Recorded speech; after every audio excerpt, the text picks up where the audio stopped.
que é a vantagem da aposentadoria híbrida, né?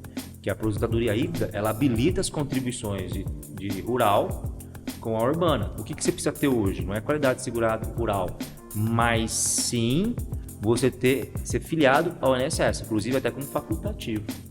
Bem legal. Olá, pessoal, sejam bem-vindos a mais um podcast. Eu, Eduardo Hirossi. Eu, Mariana Márcico. Eu, Arnaldo Cordeiro. E eu, Paulo Pinceta. Conhecido como Jacan da Previdência, que é o nosso Jacan da Previdência. Hoje eu estava fazendo um material e foi muito legal isso, sobre facultativo. Inclusive eu vi, tem até livros de facultativo, assim, e esse material, a ideia era o seguinte, me perguntaram quando começou o segurado facultativo. Vocês têm noção como que é segurado facultativo? Nunca parei para pensar. Vamos ter Esse uma histórico, né? A gente não pensou. Você sabe que... E o segurado, pergunta para vocês, o segurado facultativo é o mesmo que o contribuinte em dobro? Contribuinte em dobro? Interessante. Boa pergunta. Tá, então eu vou falar para vocês. Olha que interessante. O facultativo, ele surgiu com a LOPS, com a Lei Orgânica da Previdência Social. Só que ele não é como ele é hoje, que é o... Então hoje, aquele que tem acima de 16 anos, que não exerce uma atividade remunerada, ele pode recolher. Mas nem sempre foi assim, tá? Antigamente, para você ter direito a um benefício previdenciário, ter direito a se filiar à Previdência, existiam algumas filiações obrigatórias. Então, o facultativo ele surge com o LOAS, tá? E ele englobrava apenas duas categorias. O doméstico, que era uma atividade que não era regulamentada, e o religioso, tá? Só que ele surge em 1960, né, com a LOPS, e ele finda em 8 de outubro de 79, eu até marquei aqui, quando foi regulamentada a lei do religioso, né, que ele passou a ser contribuinte individual, que seria o que para os ministros de confissões religiosas, né? Então, assim, depois disso não tinha facultativo, tá? Depois ele volta com a publicação da Lei 8.213, em 91. Tá? Ele tem essa nova concepção, a sua nova finalidade, em razão do princípio da universalidade de cobertura e do atendimento. E o contribuinte dobro. Olha que interessante, todo mundo acha que o contribuinte dobro ele é o facultativo. Ele fala, facultativo ele surge em 91, e porque em 91 também acaba a categoria de contribuinte dobro. Não, o contribuinte dobro ele tem uma diferença. Só podia contribuir como contribuinte dobro quem tinha uma filiação anterior e não perdeu a qualidade de segurado. Exemplo, você ia lá no INSS fazer uma inscrição de empresário e vinha recolhendo como empresário. E chegou um tempo que a sua atividade, findou a sua atividade, então você poderia recolher como contribuinte dobro. Então não existia não existia essa possibilidade de já começar recolhendo como contribuinte dobro. Existia uma pré-filiação para o contribuinte dobro. Por isso, tá? Vou explicar um negócio para vocês. Já não sei se aconteceu isso com vocês. Às vezes você dá entrada no benefício, tem contribuinte dobro lá, e o INSS não considera em razão do quê? Razão que não tinha uma filiação anterior, ou ele recolheu no período fora, após a perda de qualidade segurada. Tá? O que eu recomendo a vocês fazer? Entrar com recurso e tentar aplicar o artigo 63 da Instrução Normativa, que lá fala que aquelas contribuições pagas até em 94 consideradas válidas. Assim, provavelmente a ajuda de recurso reverte a situação. É o que acontece com a gente, né? E a Mariana, como faz o baixa renda também, falar um pouquinho do baixa renda, no facultativo, que é o baixa renda, o recolhimento de 5% lá, que às vezes tem problema, que estava com os problemas, principalmente quando convalidar o baixa renda, né, Mariana? Na verdade, o problema tem sido com relação à renda declarada também, né? Que é obrigatório declarar. Na assistência social, e aí fica um pouco difícil, né? Porque eles entendem que deve haver uma declaração de uma renda mínima, né?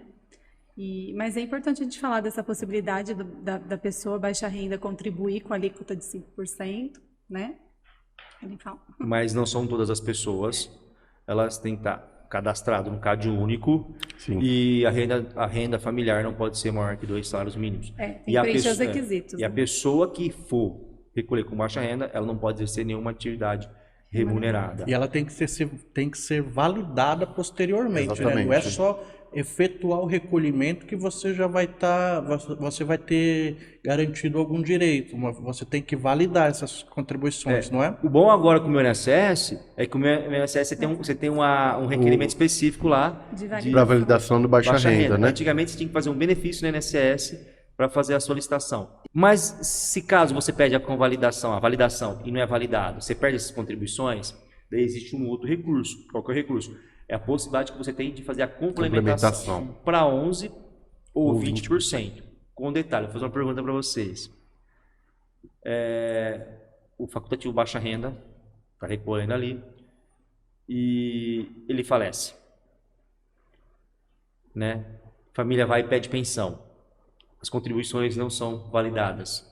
O familiar, os dependentes, pode complementar as contribuições? Podem. Não pode. Via administrativa, não. De administrativa não, mas Não pode fazer, pode. pode fazer a complementação. É. Tá. Que eu acho que não tem razão disso. De ser assim, né? Porque a ideia ele contribuiu. A ideia dele era contribuir. Ele vinha contribuindo. Não, mas você fala da complementação, mas é muito difícil, né? Porque quem contribui como baixa renda já são pessoas que não têm renda, são pessoas muito carentes e hipossuficientes, né? É uma situação bem delicada. E o problema é que nesses casos eles não estão sendo validadas as contribuições, razão que a própria Assistência Social obriga a fazer uma declaração. Isso. Então ninguém vai ter direito ao baixa renda. Eu tenho um caso bem específico sobre isso mesmo. Não foi validado, não foi aceito, porque lá no Cadastro Único ela declarou que ela vive de ajuda de terceiros, ela não tem renda mesmo. E obrigaram a declarar uma renda mínima. Não é permitido, até mesmo o morador em situação de rua, ele é declarado uma renda mínima para ele. O mínimo que eles colocam parece que são R$89, né? Isso. E aí, mas não é renda, né? Ele não tem essa renda. Que na verdade quando a cotação parece que são US$25, e na época da conversão dava mais ou menos esses R$89 aí, se manteve, Eles colocam né? esse valor mínimo, mesmo sem a pessoa nem ter uma ajuda de custo nenhum. E aí fica esse problema, né? E aí precisa complementar. E, por exemplo, no caso dessa cliente específico, ela não tem de onde tirar, não tem nem como pagar com 5%. Eu fiz Isso aqui foi uma das perguntas, as 9 perguntas mais polêmicas do facultativo que fizeram para nós até hoje. Começando, é que eu perguntei, contribuinte em dobro não é segurado facultativo. É diferente. Olha que legal. Para o segurado facultativo, a inscrição representa... É engraçado que quando a gente fala de inscrição, né, para um facultativo, a inscrição, para todos os tipos de segurados obrigatórios, a inscrição é a formalização, simplesmente a formalização da filiação. O facultativo é o contrário. Tem que haver uma inscrição para depois ele recolher. Mas ninguém faz isso. Mas eu falo assim, faz, automaticamente o INSS faz. Se o INSS ele considera a primeira paga em dia. Aí já Tá. faz a inscrição. Qual é o problema? O problema é o seguinte, eu falo, às vezes as pessoas falam que isso existe. Tá? O facultativo ele não tem fato gerador. Imaginamos hoje que tem um cliente nosso que ele recolheu, exemplo aí, 2 anos, ele não pagou primeiro em dia, mas que ele se enganou, ele vinha recolhendo todo dia, todo mês, dia 16 do Sem mês. estar em dia. Então, tipo assim, ele pagou 2 anos errado. E nesse caso, o que acontece? Nesse caso, o INSS ele permite se fazer a convalidação. O que é a convalidação? Você pegar, exemplo, ele pagou maio ele pagou 16 de Pagou junho. errado. Você pega maio e converte ela para junho. Você perde maio, porém você Começa habilita a contar todas junho. as outras Joga contribuições. pra frente, né? Daí a pergunta o facultativo pode. Por que o contribuinte não pode fazer isso? Entendimento técnico. Por causa do fato gerador. Fato gerador. Porque o contribuinte individual presume que ele tem uma atividade. Então, foi permitido a ele que ele recolha o mês até o dia 15 do mês seguinte. Então, por isso que como ele tem fato gerador, diferente do facultativo, que é ato declaratório, né? Ele declarou ali e acabou. Como o próprio nome já diz, né? Facultativo. Ele tem a faculdade de recolher ou não recolher, né? Tem uma vedação clássica, tá? Aposentado do RPPS, de forma alguma ele pode recolher como facultativo. Ele não pode. E funcionário público? Pode. Tem alguns casos que sim, e tem uma diferença, tá? Tem até um carrossel, fiz um carrossel, acho que sobre, não sei se tem um carrossel sobre isso, mas eu acho que nós fizemos até um material sobre isso, que foi até para explicar aqui. Existe uma diferença de servidor municipal, estadual e da União, tá? Então, tem uma diferençazinha que a gente faz até um materialzinho se precisar, né? Para poder falar. Fazer uma live disso, vamos falar, fazer uma live, tem um monte de gente perguntando, né? Eu podia fazer uma live. Eu acho. Para todo mundo, para a gente poder discutir isso. Luas pode recolher. Quem está beneficiário de luas pode recolher como facultativo, tá? Muita gente pergunta. Menos na categoria de baixa renda. Essa é uma dúvida. Bem recorrente. clássica. Porque pela lei do baixa renda, quem recolhe como baixa renda não pode ter nenhuma renda. E o benefício entra como renda. Então pode recolher, mas não como baixa renda. É na categoria de 11% a 20%. Essa é uma das perguntas mais frequentes, que eu falo assim, para começar, a pergunta já começou errada, né? Assim, eu brinco, né? Facultativo pode indenizar? Tá, facultativo não pode indenizar. Indenização é um termo referente às contribuições não recolhidas que decaíram, né, nos últimos 5 anos. Então não tem esse termo para facultativo, não tem indenização. A teoria da indenização é para aquelas filiações que, né, aquelas atividades que a filiação não era obrigatória, então você pode indenizar. Então tudo que a filiação não era obrigatória e agora é obrigatória, você pode indenizar. Vou dar um exemplo para você. Doméstica até 73, a filiação não era obrigatória. Então esse período pode indenizar. O estudante antes a filiação não era obrigatória e ela continua não sendo obrigatória. Então por isso que o estudante não pode indenizar. Tá? Você fala, o residente. O residente é outra história. Então o residente é equiparado ao contribuinte individual. Então a filiação que não era obrigatória, que hoje é obrigatória. Então, assim, tem essas diferenças. Então, o INSS se utiliza para, em relação à indenização, as filiações que não eram obrigatórias e que hoje são obrigatórias. Essa é a definição, assim, de regra geral, pelo INSS.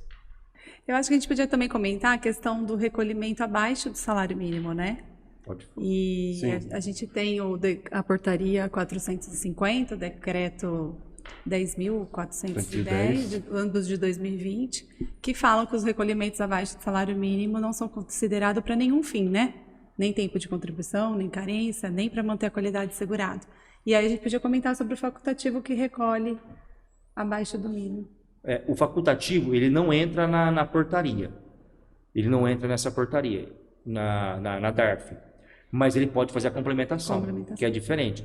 Qual que é a diferença? A diferença é o seguinte, que antes da emenda constitucional, o avulso, o empregado doméstico e o empregado, independentemente de ser recolhido no mínimo, né, ou não, entrava para efeito de tempo de contribuição e carência. A partir da emenda constitucional, ele já não entra mais.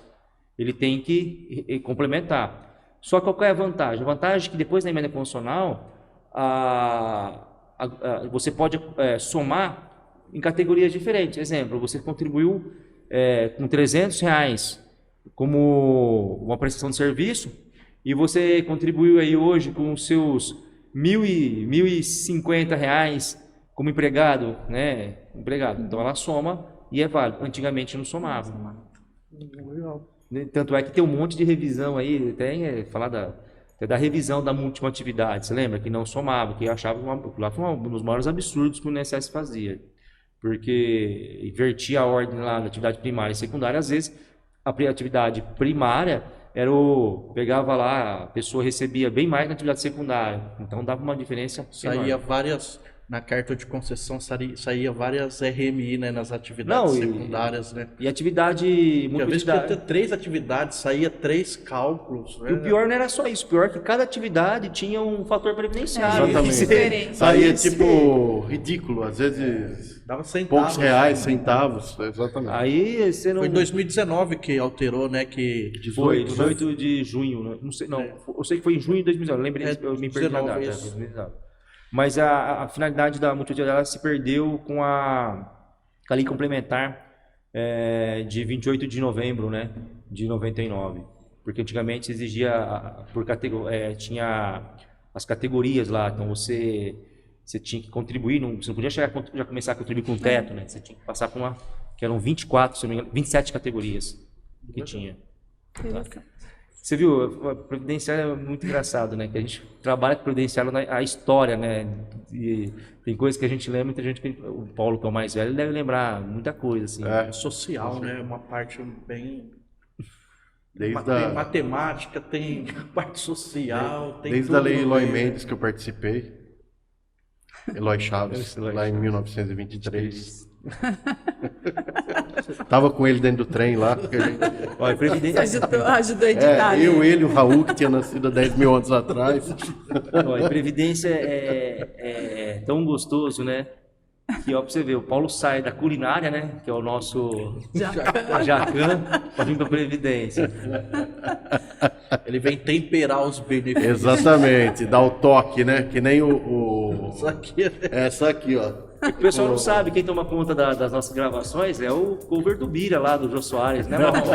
É o nosso marronzinho, né, Marrom? Querido Marrom. Gente, brincando tudo, mas o assunto é sério, né? Mas muito obrigado por vocês, por mais um podcast aí, e vejo vocês nos No próximos. próximo. Até a próxima. Até a Até próxima. a próxima.